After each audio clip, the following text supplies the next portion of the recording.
എൻ്റെ സ്വന്തം തിരുവനന്തപുരം അല്ല, തിരുവനന്തപുരം. അവിടെയാണ് റെഡ് ജെയ്ഡ് വൈൻ മുട്ടിട്ട് നിൽക്കുന്നത്. ഇത് ഫസ്റ്റ് ടൈം അല്ല മുട്ടിട്ടത്. ഇതിന് കഴിഞ്ഞ കൊല്ലം എന്ന് പറയാൻ പറ്റില്ല, ഒരു 6 മന്ത്സ് മുമ്പേയും ഇതുപോലെ മുട്ടിട്ടിട്ടുണ്ട്.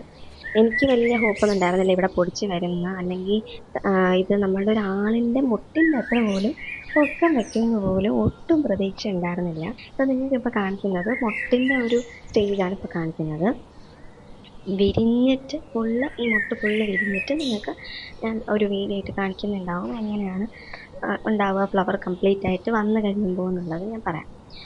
ഓക്കെ, അപ്പോൾ നിങ്ങൾ ഈ വീഡിയോയിലിടുന്ന ഈ ചെടിയെ പറ്റിയിട്ടുള്ള ഡൗട്ട്സും ക്ലിയർ ചെയ്ത് തരുന്നുണ്ടാവും.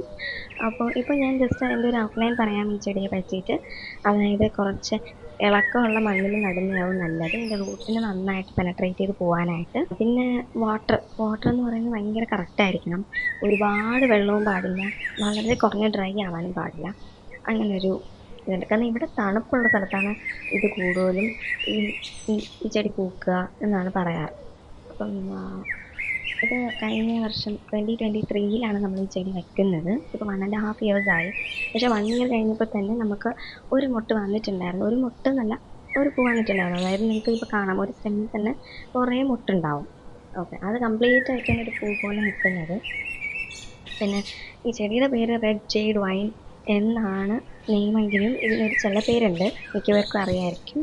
ഫോറസ്റ്റ് ഫയർ എന്നാണ് ഇതിൻ്റെ പേര് വരുന്നത്. അത് ഈ പൂവിന് ഫോറസ്റ്റ് ഫയർ എന്ന് പേരിടാനുള്ള കാരണം അതായത് ഫ്ലെയിംസിൻ്റെയൊക്കെ ഒരു ഷേപ്പിലിരിക്കുന്നതായിരിക്കണം. പിന്നെ ആ കളറിങ് റെഡ് ഓറഞ്ച് മിക്സ് ചെയ്തൊരു കളറിങ്, ബ്രൈറ്റ് കളറാണ്.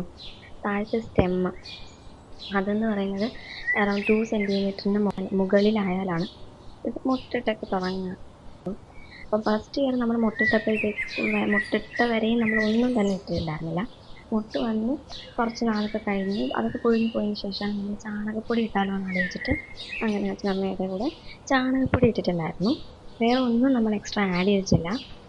നെക്സ്റ്റ് ഈ മുട്ട് ഫുള്ള് പൂത്ത് നിൽക്കുന്ന ഒരു വീഡിയോ ഇടുന്നുണ്ടാവും. അപ്പോൾ അതിൻ്റെ കൂടെ നിങ്ങൾക്കുള്ള ആൻസേഴ്സ് ഞാൻ പറയുന്നുണ്ടാവും. കമൻറ്റ് ചെയ്യാൻ പറഞ്ഞ് ഇടണം കേട്ടോ. ഡൗട്ട്സ് ഉണ്ടെങ്കിൽ വെച്ചോണ്ടിരിക്കരുത്, ചോദിക്കണം എന്നാണല്ലോ. ഇഷ്ടമായെങ്കിൽ ലൈക്ക് ചെയ്യുക, കമൻറ്റ് ചെയ്യുക. Thank you.